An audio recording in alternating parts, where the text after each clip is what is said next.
Gallantly stream o'er the land of the free and the home of the brave.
rough that guy up tonight, bro. No, I got you. Gutsy win. Gutsy win. Hey, girl.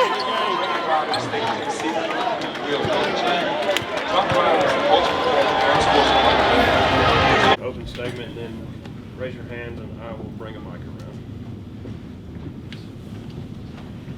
First of all, it was a great win. It was a great win, and you know, I had a lot of respect for this team because I saw them play earlier in the season. They lost 7 games, but they've been in every game. And I watched them at Auburn. It was like, these guys, once they get rolling, you know, they're pretty good. And credit to them, they were ready to play tonight. And you know, Sherelle Smith comes in the game, hits 16 points in the first half, and we go into the half tied. I feel like this is something that we needed.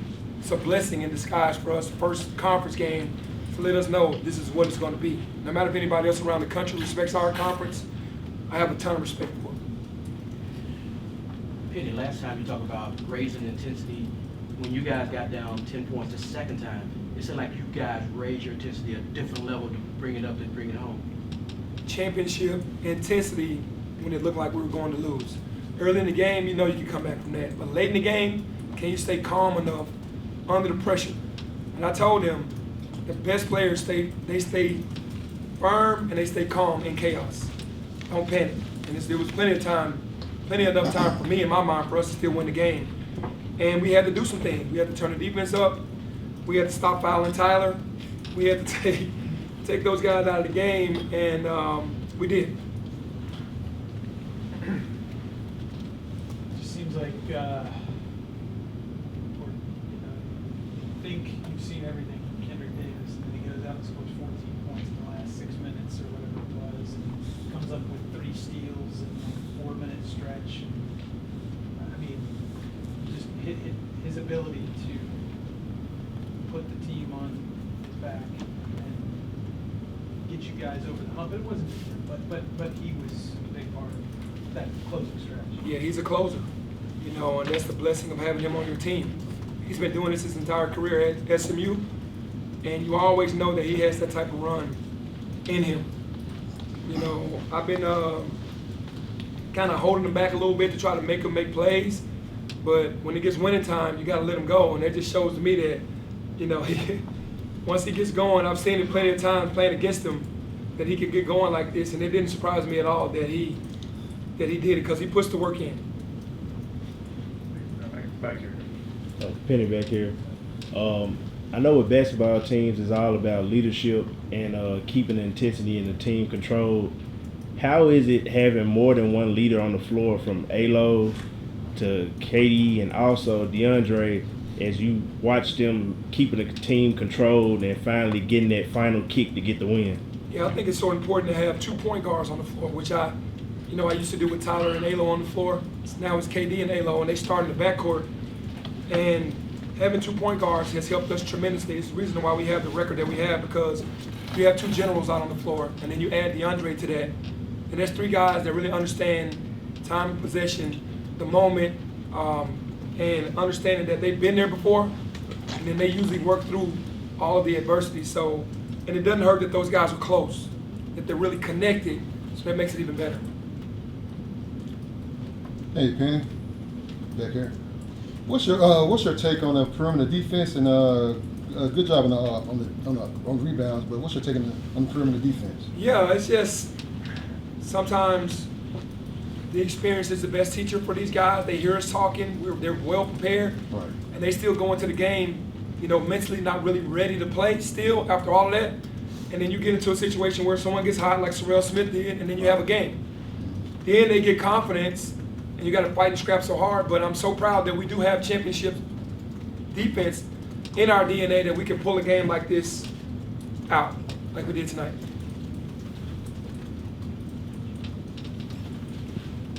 Penny, having seen firsthand, obviously, what Tyler can do, him being in your program, how much easier did that make it for you to contain him for the first, 26 minutes he played scoreless? And what changed in the last 14 where he went bonkers? Well, obviously, Alo knows him really well, and we did a great job on the pick and rolls in the first half and didn't give him any air. he got loose in the end when he shook Alo off, and then got Elijah, who doesn't know him, Keontae, who doesn't know him. Dre fouled him one time, and he's not missing any. He missed one, but he's not missing free throws. But Alo knows how Tyler plays. We've been playing against him since we were young. That's what happened, though. The guys that knew him best, he did a great job of relocating and getting another guy on him. And I've always said he's a weapon. I mean, he's going to make you pay. And he started getting to the basket, and we bailed him out with fouls, and he made his free throws. Penny, all your starters had double digits. It seems like, you said we'll know when the offense is clicking. It seems like the offense still was flowing much better, even if it was more fluid. And talk about the defensive play of KO blocking, protecting the rim. Yeah, I think that, when we're sharing the basketball, we're one of the best teams in the country. 22 assists, 20 is usually our mark. We're sharing the basketball, then we're pretty daggone good. And, KO, that's what he does. He protects the rim. In the minutes that he plays 5 minutes, he's going to have a block. He plays 9 minutes, he's going to have 2 or 3 blocks. So that's what he does, man. He's improving every game. You said that you looking at this game like a blessing in disguise, or like A blessing, period. Right. Right. At what point did it come to? I guess When we secured the win. Yeah. At that point, I'm sorry for interrupting if you're going to finish. Well, I was just saying, what was it before that? Before that, it was like, okay, let's see what we're made of. This is the first real adversity that we've had, especially at home. And I wanted to see what the guys were going to do, and they responded. Penny, along those same lines, coming back from 10 down, whatever, 9-10 minutes to go, as a blessing, like, what do you hope this teaches this team and shows this team moving forward? I hope that it shows that you should come out. The way you played the last 4 minutes is the way you should come out. We get to that level, we'll be very scary.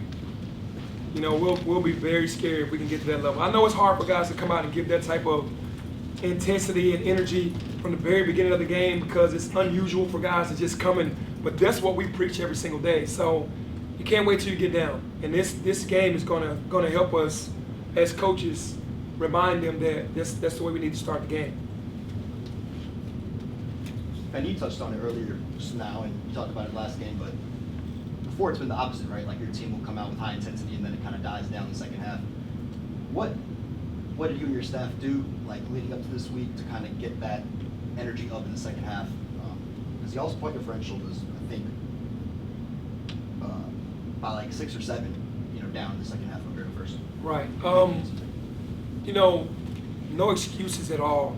Coming back from the Christmas break, a lot of guys had weather problems, car problems, and didn't really make it back the first day. So we didn't have the days that we really wanted. Like we missed the day and had to go to the next day. And then the next day we couldn't really run them because they had been off for 4 days. So, you got to give, tip your hat to Coach Gregory in South Florida. But for me, we were going to be rusty because we just didn't get the normal work. Everybody went home for 4 days, came back and couldn't practice the day that we got back. And then the next day we couldn't go as hard, and then we really had a day and a half to really try to get some type of conditioning in. And it looked like it early. No excuses for how, South Florida just played great, but for us, I could just tell, man, it was almost like we were overlooking, our team was overlooking this game, thinking that we could just turn it on. Penny, there in the second half, did any part of you kind of get lost in the drama, like Tyler's dropping in threes from the logo and scored? No, this is what he does, man. I expected all of that tonight. There's nothing that he does surprises me because I've watched it since he was in like 2nd, 3rd grade. So I know who he is. It's just, again, it's teaching the other guys that didn't know him or have to be like Alex Lomax is our lockdown defender. When he's not on guys, we have to be as a group understanding who we're guarding. And when Tyler did that, okay. I was okay with the 3, I just wasn't okay with the fouls in the paint. Coach in the back, I got a 2-parter for you. You're going to be at Tulane on Sunday. What can you tell us about that program, the challenges they present, and do you have any New Year's resolutions? I guess, Tulane, we already know what Coach Hunter does. He's going to play zone. He's changed his offense up for the better, where they play a 5-out set, which makes it way more difficult. We went there last year undermanned, and they beat us up pretty good. And we got to do a better job going on the road because they're a strong team. they're going to be one of the top teams in our conference. They return everybody, so going to be a tough game. As far as the New Year's resolution, for me, I haven't really made one yet, to be very honest with you. You know, it's got a couple days left in 2022, so I think as it gets deeper, because I really want to think deeply about it, you know, this time around. I know everybody wants to get better. You can always get better, but I really just haven't thought of one yet. You're serious about this? I am. We got 2 more. A couple of quick ones. The injury situation. Jay sat out tonight. You expect to have it back Sunday? Yeah, we're hoping to have him back Sunday. We had to be very cautious with the injury that he has because he'll re-injure that and be out longer. So we're going to make sure that he's able to, you know, be full speed before he comes back. It's still wait and see. Yeah, Malcolm's still limping a little bit, so that was a bad sprain that he had. You know, so we really don't know. It's on his. You know, it's on him. And then a second ago you said that this is sort of a lesson that you can't just show up and just win, expect to win. So what is it telling you? Even though, what does it mean about this team that even though they might have had that sort of air, that still won by 7? Yeah, I think it just shows, again, that we can come together during any time of the game and look like a really well-coached, hard-playing, efficient team on both ends of the floor because we showed that. Nothing surprised me about it because when we've been in practices, we've shown that it's just not consistent enough. In games in Orlando, we showed it, just not consistent enough. Last one. I have 2 if it's okay, Penny. One is, you may have answered this already, but KD's 3 and then the steal, he's a killer. I mean, what's your thought about those? He was getting down during the game, and that's exactly what I told him. I was like, man, never forget you're a killer. You just, that's what you do. You've been doing this forever, don't forget that. And he came to life, but again, we've seen that plenty of times before. And the steal is something that we've been working on him with, is being the next guy in the rotation. And he was there perfectly. He was looking for his moment, and it came. And then finally, how do you think Tyler will be remembered here? Tyler's loved by everybody in the city. They know what he's done to be that height and to have as many points as he scored and be as tough as he is. And, you know, he's a love player. You know, that's how he should be viewed in the city of Memphis. They gave him an ovation. That made me feel good, to be very honest with you, because they showed the respect to him that he deserves.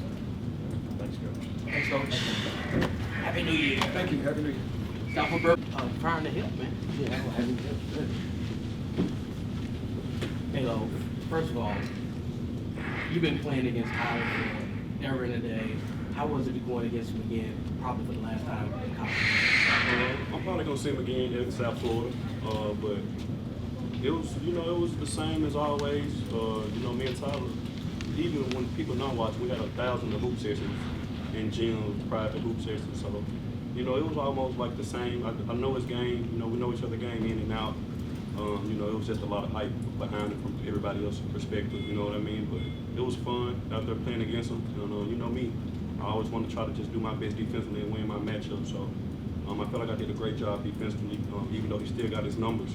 But from the matchup point of view, just me and him, I feel like I did a great job out there defensively. Alex, I got one for you on Kendric. It was right after you guys had taken the lead for good when play stopped. I think Chandler got the steal and got fouled. And you kind of made that walk along the sideline, looking into the crowd. What was that moment like? Just I was out of my body. I felt the 6 man. Our crowd is the 6 man, and I felt their energy, and I wanted more. They came with the energy.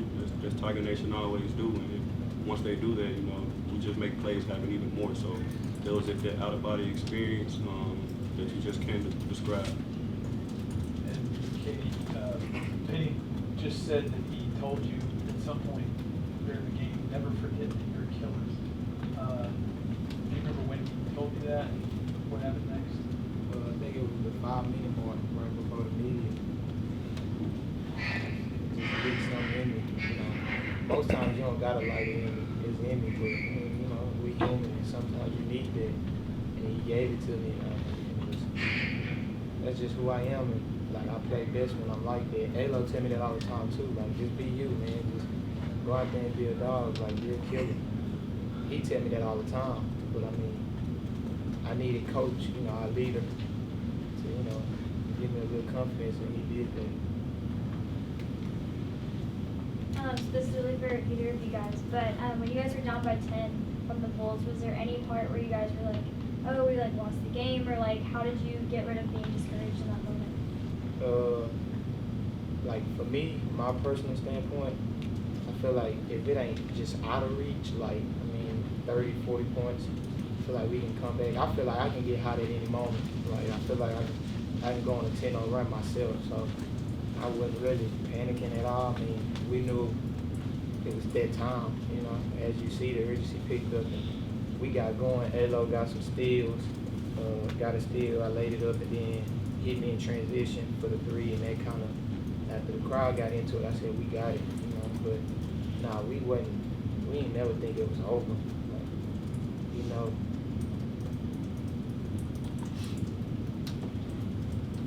Alo, were there like text messages or any kind of back and forth between you and Tyler, or anybody on this team and Tyler leading up to tonight? Yeah, me and Tyler, that's my bro. We've been in communication. We most definitely knew that this was gonna be a day for us, like just from being from Memphis. It wasn't like any trash talk or really talking about the game or nothing like that. We just stayed our regular selves, knowing what was at stake with this game. And it was probably like some things he probably posted on his social media that people could try to flip and try to say things about and just knowing. So it wasn't really just too much about just basketball and making it personal matchups and things like that. But we both knew what was at stake today and wanted to just play our hardest out there tonight. Quick follow-up to that. Was he worried about the reception that he might get in this building, and how nice was it for you to see the reception he did get, the ovation? Most likely he probably was. He from here, been here his whole life, played here lots and lots of games. He's the same fans that was cheering for him. So for him to get that, it wasn't like we was upset about it. He's a hometown kid, so I was happy for him to get that. So the one, turn the demeanor down or anything like that from being from here. So it's just gotta play ball. There's some things that are just out of our control, but I'm glad that they showed their respect for him. For Kendric, you had that sequence of the three-pointer transition and then the steal. Can you take me through those? So what happened there? And did it feel good when it left your hands, the three-pointer?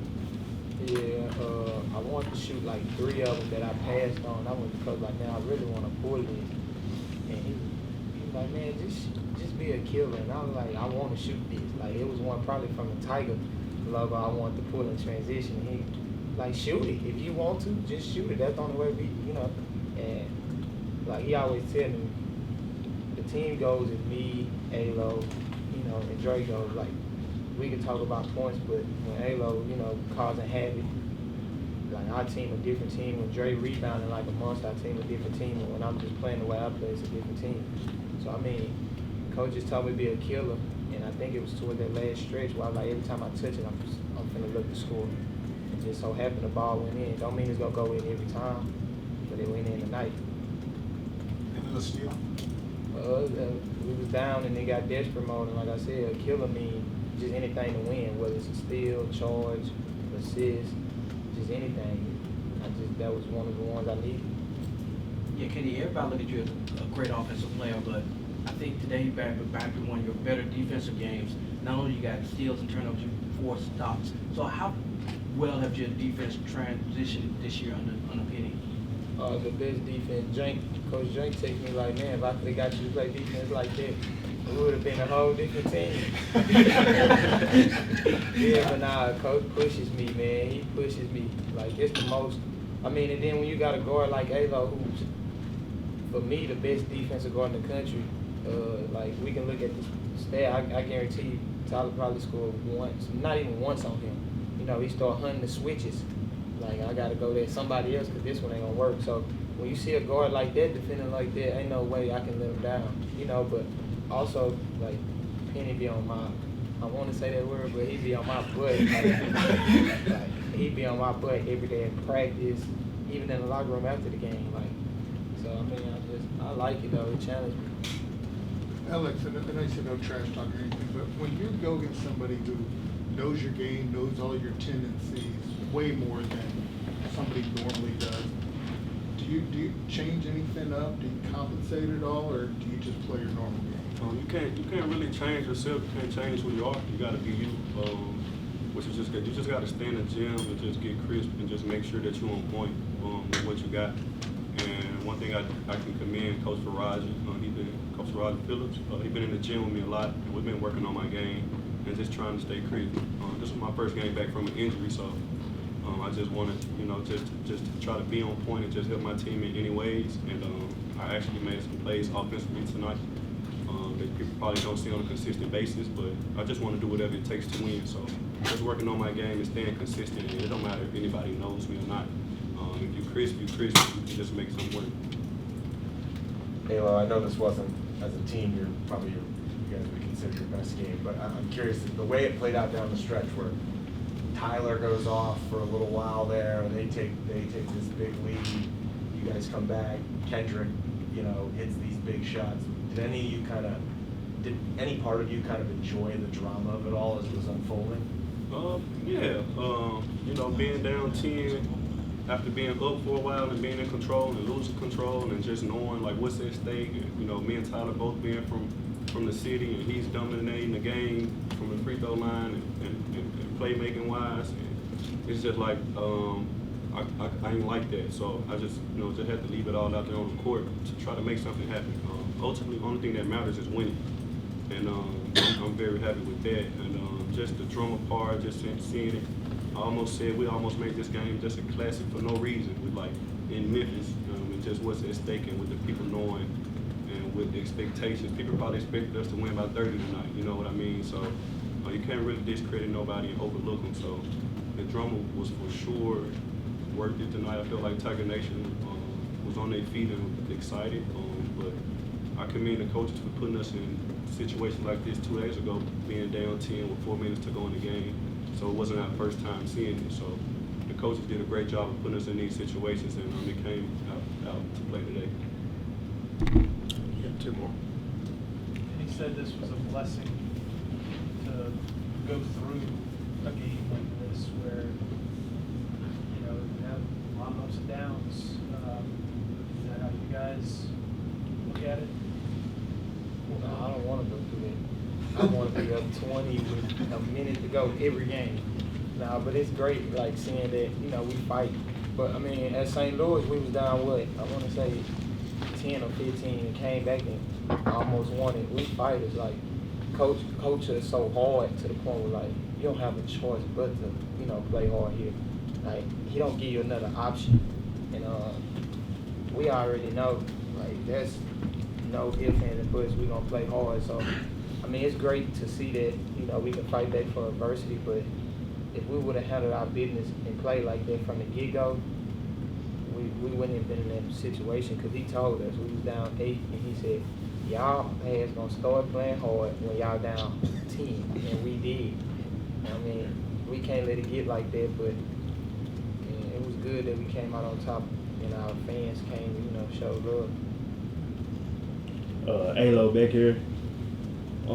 You being one of the original players on the Memphis roster that came in with Penny and dealing with injuries, a lot of criticism and a lot of love, and still have a lot of basketball left, but your final season, what do you cherish most with all the things that you dealt with and the different teammates that you had through your career here in Memphis? Man, I just want to thank God for still letting me be here, be who I am today. But I cherish the process the most. Getting up early, getting to practice, seeing my teammates, coming out to the FedEx Forum, knowing we're going to have a lot of fans here, knowing that they're going to show support, and they're expecting to see something valuable and expecting to see some good product on the floor. Man, I just enjoy every moment. I enjoy the love, I enjoy the hate, everything, man. The whole entire process. I'm cherishing it. I'm learning from it. I'm growing from it. I teach my family and my friends a lot just with trying to be mature and handling situations. I know when I start my own family, I'm gonna be able to help my kids out mentally a lot, just with facing challenges and getting through things. So I enjoy every day waking up knowing I'm about to be in the U of M facility and putting on for the city because I know what's at stake, and I enjoy every day of the process. All right, thanks, guys. Appreciate it. Back from the country. Country, man. Hey, Katie, I know you took